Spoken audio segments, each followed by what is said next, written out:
Nobody saw it coming when Kash Patel tried to take down Denzel Washington on national television. What seemed like just another tense congressional hearing quickly turned into a moment the nation wouldn't forget. The atmosphere was electric, the kind of silence that settles in just before something explosive happens. Cameras rolled. Eyes locked forward. The air felt thick with anticipation. Inside the hearing room, with its polished wood panels and staged political theater, aides, lawmakers, and journalists filled every seat, waiting for sparks to fly.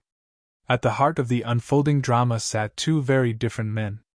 On one side was Kash Patel, a former Trump aide turned media provocateur, leaning into the microphone with a smirk he didn't bother hiding. Opposite him sat Denzel Washington, calm and steady, projecting quiet strength. He hadn't come to perform. He came to take a stand. Patel leaned forward, cleared his throat like an actor warming up, and then delivered the blow. "Why don't you just go back to the zoo?" The room stopped. Not a single breath. A few aides looked up stunned. A pen hit the floor. One person exhaled like they'd just been gut-punched. Denzel remained still. He didn't blink. Didn't react. But Patel wasn't done. With smug confidence, he brushed imaginary lint from his jacket and pressed on. His voice took on a syrupy arrogance as he continued. "Mr. Washington, we're here to discuss serious issues, law, order, national values. So you'll have to excuse me if I'm struggling to understand why a Hollywood actor is sitting before this committee." He tossed out a shrug, more theater than sincerity. "Outside of your dramatic speeches and Twitter rants, maybe you can help me out here. Was your background in makeup and lighting? Or did you specialize in social media branding before deciding to play politics?" The insult wasn't subtle. It was bait, and a trap. Patel glanced at the cameras, playing to them now. "Some of us earned our stripes through years in national security and legal service. Others woke up famous because they threw a tantrum on TikTok." He paused for a reaction. Nothing. Just dead silence. So he pushed harder. "Tell me, Mr. Washington, what matters more to you, defending the Constitution or perfecting your Instagram profile?" It wasn't a question. It was an ambush, a calculated attempt to diminish Denzel into a stereotype, just another celebrity with a microphone and no substance. But Denzel didn't rush to respond. He let the silence stretch, uncomfortable, deliberate. The insult was allowed to breathe, to linger, until no one in the room could pretend they hadn't heard it. Then, without raising his voice or making a single dramatic move, Denzel leaned forward. His tone was firm, measured, and cutting. "Mr. Patel," he said, folding his hands with composure, "I understand your confusion. It's difficult to recognize integrity when you've never had to live by it." Heads began to turn. A low murmur swept through the chamber, not loud, but unmistakable. The balance of the room had shifted. Denzel's tone never changed, but the temperature did. "Since you're curious about my background," he continued, steady and direct, "let me fill in what your research conveniently overlooked." He laid it out with clarity. He'd earned degrees in both theater and criminal justice. While Patel had been maneuvering through political appointments and DC galas, Denzel had been walking into courtrooms, sitting with kids facing time for crimes they hadn't committed. He'd consoled families torn apart by policy failures. He'd mentored young men discarded by a justice system that judged their skin long before it ever saw their story. His eyes locked onto Patel, unwavering. "Maybe you built your reputation shaking hands in Washington's back rooms," he said. "I built mine by looking broken men in the eye, the kind no one else would fight for." A quiet ripple moved through the hearing chamber. One lawmaker gave a subtle nod. The momentum was turning. Denzel wasn't finished. "As for social media," he added, "I use mine to educate. To strip away the spin. Which is ironic, since some people in this room seem to have made a career out of spreading it." Patel shifted in his seat. "That smirk from earlier? Gone." Denzel leaned forward, only slightly, and delivered the next lines with surgical precision. "You questioned my qualifications," he said, his voice smooth and certain. "So let's talk about them. No dramatics. No raised voice. Just plain truth, delivered like a closing argument. He'd questioned witnesses under oath. He'd studied the law not just in textbooks, but in real rooms where decisions meant life or death. He'd helped write legislation. He'd stood in places where no one clapped, and cameras were nowhere in sight, only consequences. He paused, just long enough. So let me ask you, Mr. Patel, when was the last time you cross-examined a witness? Not on cable news, but in a real courtroom, in front of a judge. When was the last time you stood beside someone whose life depended on justice, not ratings? The silence in the chamber was no longer awkward. It was focused. Intentional. All eyes turned toward Patel. His body language shifted, if only slightly. Denzel didn't let up. If this is all just performance to you, another opportunity to trade insults and sound bites, then maybe you should reread the job description. The room was no longer just an audience. It had become a jury. From somewhere in the gallery, a faint voice whispered, "Damn." It cut through the quiet like a gavel. The moment landed hard. Kash Patel glanced down. He tapped the desk once. Then again. He opened his mouth, searching for something sharp to fire back, but nothing came out. Denzel calmly folded his hands. "I didn't show up for applause," he said, his voice low. "I came for the truth. If that makes me a target, so be it. I've faced worse. I've fought harder. And I'm still here." He let that truth settle in the air. But the silence didn't hold. Patel's pride couldn't stand the weight. The smug grin returned, thinner now, forced. He leaned into the microphone again, a trace of bitterness beneath his words. "You know, Mr. Washington," he said with feigned amusement, "it's always amusing when people parade their past around like a badge, like standing next to criminals makes you some kind of hero." He turned slightly toward the spectators, trying to reclaim the crowd. "But hey," he said, "when you've spent your career defending felons, I guess it's hard to understand what the rest of us are trying to protect." Gasps echoed softly across the room. Patel wasn't done. "You talk about law and integrity? Fine. Let's talk about the people you've chosen to stand up for: assault charges, drug trafficking, robbery." He listed them like accusations, not cases. "Are they misunderstood victims too?" Patel sneered, the sarcasm thick. "Or is injustice just easier to cry when it fits your script?" Denzel didn't flinch. His expression barely changed, but his eyes narrowed. He'd seen this move coming long before Patel played it. With a flourish, Patel flipped through a few printed pages and held one high like a courtroom prop. "And then there's your social media," he said, voice rising slightly as he held up a tweet. "Calling the justice system rigged theater? That's the same system you're here claiming to respect?" He paused, waiting, hoping, for hesitation. For a stumble. For a crack in the composure. But Denzel leaned forward, calm, unbothered. His voice was quiet, deliberate. "Let me save you the trouble, Mr. Patel," he said evenly. "Yes, I said the system is rigged, and I stand by it." A subtle tension swept through the room. "I don't say that out of hate for the system," he continued. "I say it because I've seen it from the inside. I've watched one teenager get 15 years for carrying weed, while someone else walks free after laundering millions." He let that truth sink in. That's not justice. That's arithmetic, based on who can afford the better lawyer. Patel's eyebrows lifted in feigned shock, but Denzel kept going without pause. "You think that makes me anti-law?" he asked, steady as stone. "I'm not against law. I'm against inequality. Against a system that punishes poverty harder than it punishes crime." He leaned in slightly. "If that sounds radical to you, maybe the issue isn't with my values. Maybe it's with yours." This time, the whispers from the gallery lasted longer. Deeper. The kind that signaled discomfort not just with what had been said, but with what it revealed. Even a few panel members seemed uneasy now. Denzel turned, not to Patel, but to the room. To the people who had been silently watching.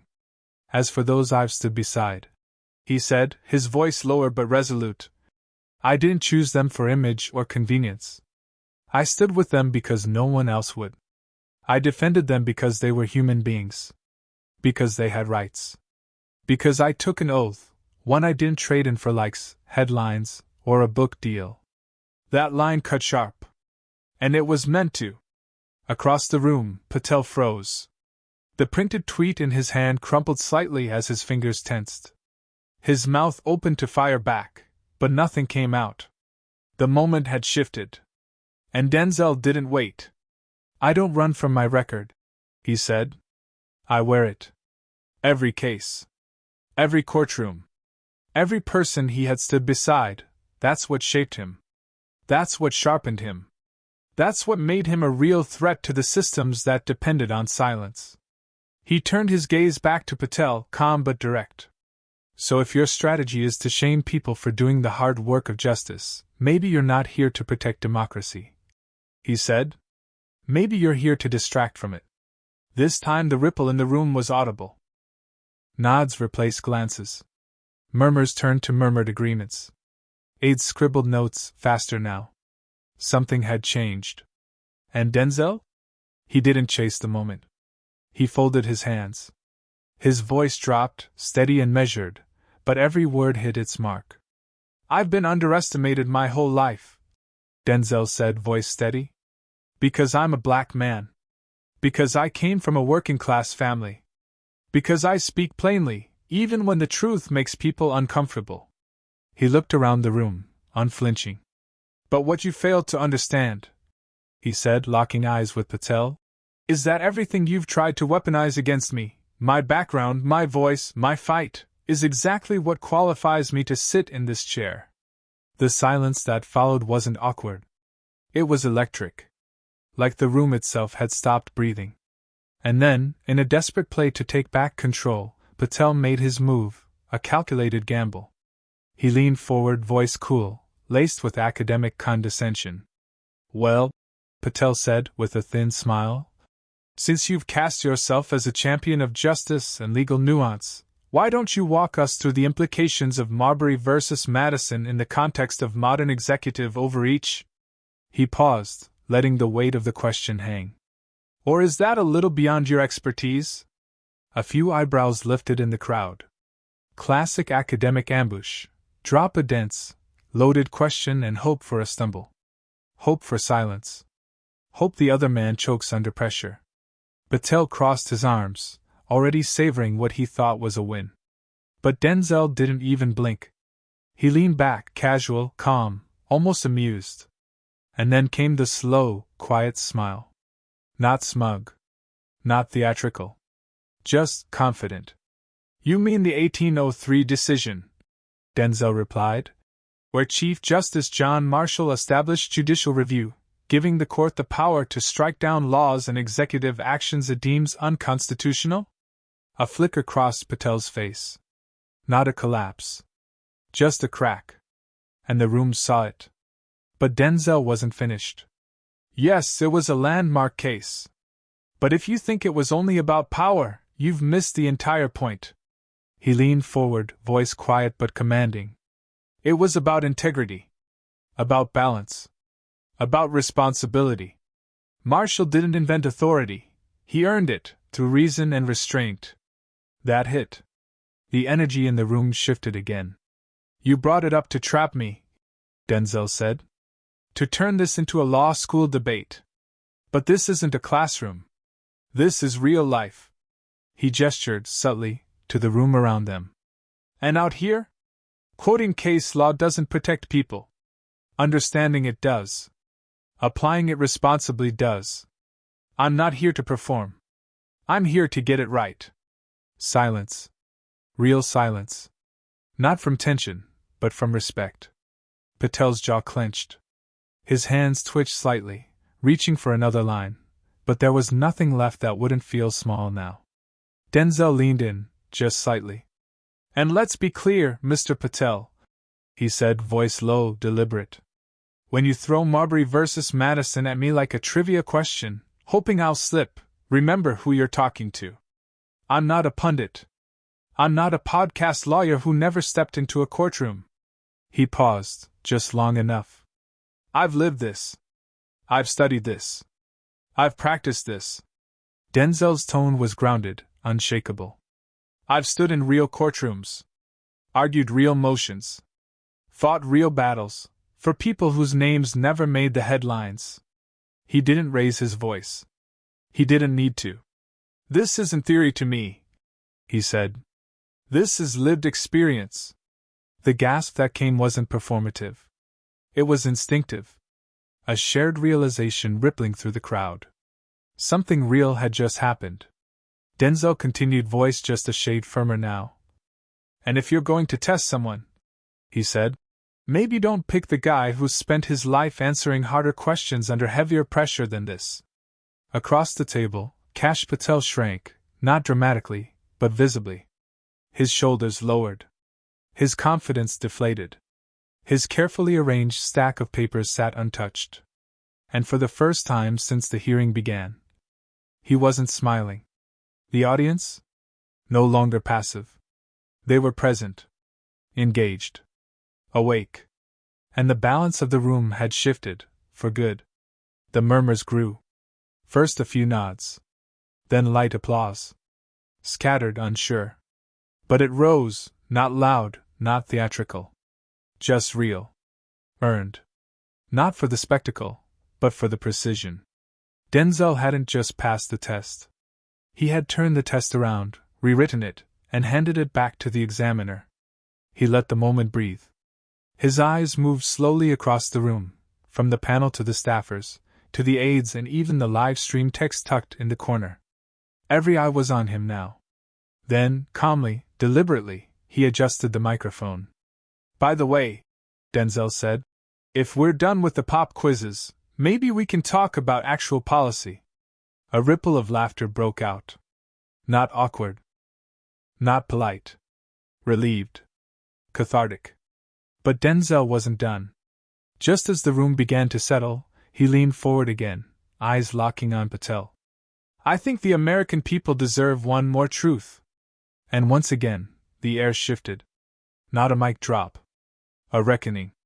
Patel flinched slightly. He felt it now. The power dynamic had flipped, and everyone could see it. Just minutes earlier, he had been steering the hearing with smug traps and academic bravado. Now he was pinned, cornered by calm logic and lived experience. His jaw clenched. His fingers tapped the desk, quicker now. Then, sharp, defensive, he struck back.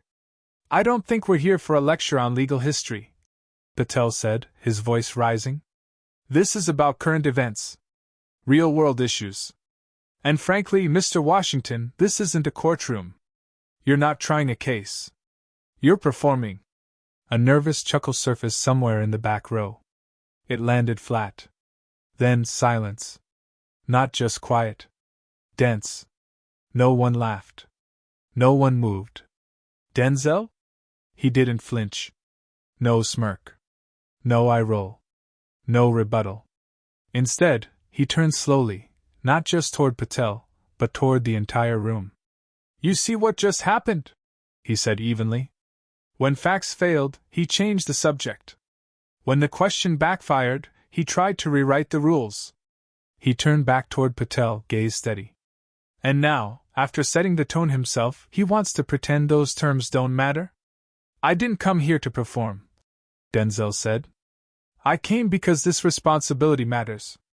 I was given a voice, to speak for people who rarely get heard. And when I speak from truth. From research. From reality. He paused, just long enough to let it land. Because the people I represent, they deserve more than cheap insults dressed up as questions. They deserve more than sound bites packaged as policy. Patel moved to interrupt. Denzel raised a hand, not to silence him, but to finish. You want to talk real-world issues? Denzel asked. Let's go. Let's talk about why millions still can't afford basic health care. Let's talk about maternal mortality in Black communities. Numbers that people like me don't just study, we live them. His voice didn't rise. It deepened. Let's talk about neighborhoods drowning, not just in water, but in misinformation. In defunded programs. In broken promises. You want to call me unqualified? Denzel said. Then let's define qualification, not by volume or Ivy League diplomas, but by results. Who's writing the legislation? Who's still in the community center when the cameras leave? Who's showing up for the people who feel invisible? And Patel? Still now. His once polished armor cracked. His smile? Gone. Eyes uncertain. Denzel didn't let up. I've read your record, Mr. Patel. The think tanks. The cable segments. The curated sound bites. You've played this game a long time. But power without purpose? He let that question hang. That's just noise. And that's what people are done with. Performers in suits who disappear the moment the real work begins. And the murmurs returned, but not in shock. In recognition. A hand clapped. Then another. Then another.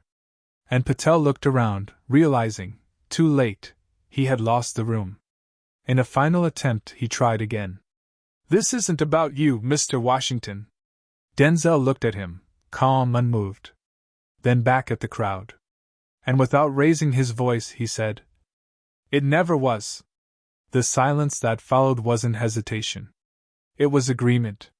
Then, turning back to Patel, Denzel leaned in one last time. You say it's all noise, he said, his voice low but ringing in the chamber. Then maybe, Denzel said, stepping forward slowly. You weren't listening. There was no flair. No theatrics. Just purpose. You're right about one thing, he continued. There are rooms where decisions get made behind closed doors. He paused. And for most of this country's history, people who look like me weren't even allowed to knock. The room froze. No coughs. No movement. Just silence. But here's what does matter, Denzel said, voice steady. When a mother in Texas loses her job just for staying home with her sick child. When a kid in Detroit can't afford his asthma medication. When a grandfather in Mississippi works 2 jobs and still can't afford rent. His voice cracked, not from weakness, but from the weight of truth. You say none of that matters? Then you've never had to live it. He turned now, not just to Patel, but to the room. The press. The aides. The interns. And the millions watching at home. I show up because I have to. Because people who look like me don't get legacy favors. We don't inherit power. We survive it. Patel tried to interrupt, half raising a hand. Denzel lifted a single finger, not to shut him down, but to finish his thought.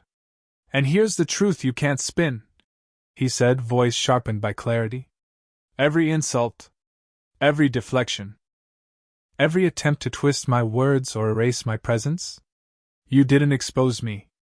You exposed why I'm needed here. You tried to discredit me. You failed. You tried to trap me. You failed. You tried to humiliate me.